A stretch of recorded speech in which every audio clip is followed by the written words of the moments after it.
আসসালামু আলাইকুম গাইস, আজকে আমার বার্থডে ছিল। আমার মেয়ে আমাদেরকে সারপ্রাইজ প্ল্যান করতেছে, কিন্তু ওই সারপ্রাইজ প্ল্যানের কথা শুনে আমি নিজে সারপ্রাইজ হয়ে গেছি। লাড্ডু তো যাই হোক না কেন, বার্থডে শুনছি। কি বলছো রনি? বুঝি নাই। বলছিলাম হচ্ছে মার কালকে জন্মদিন, প্লিজ বললো না, নাহলে মা বুঝা যাবে। কাকে বলবো না? মাকে বলবো না তোমাকে এটা কে বলছে? পোলা। পোলা কি সারপ্রাইজ দিবে? এই যে কেক আছে না, কেক আগেই দিবে, রেখে দিবে। ও, প্লিজ বললো না। তুমি জানছো কিভাবে?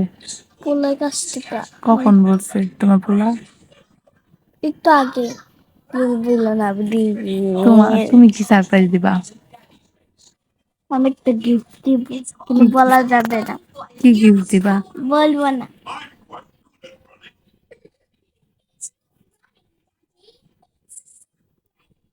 তোমার পোলা কোত্থেকে শুনছে?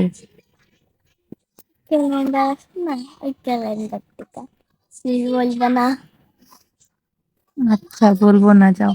আচ্ছা, ঠিক আছে। নাহলে মা আমার ইচ্ছা তুমি সারপ্রাইজ নষ্ট করে দেবো। আমি তুমি কি সারপ্রাইজ দেবা? আমি কি সারপ্রাইজ দিব? হুম? আমি তোমাদেরকে হেল্প করব, এটাই সারপ্রাইজ। এই যে এটা বলবো না, না, একটা গিফট। না এই যে এটা বলবো না, এটাই তো গিফট। ঠিক আছে, হবে না। এইটাই। এটা তোমার মাকে কালকে দেখাবো, ঠিক আছে ভিডিওটা? না, হ্যাঁ, কালকে। সঠিক হবে না। জন্মদিন রাতে তাহলে জন্মদিন হবে না। জন্মদিন রাতে হচ্ছে কখন? কেক। কেক কাটা। কেক রাতে কখন? একটু রাত পরে নাকি?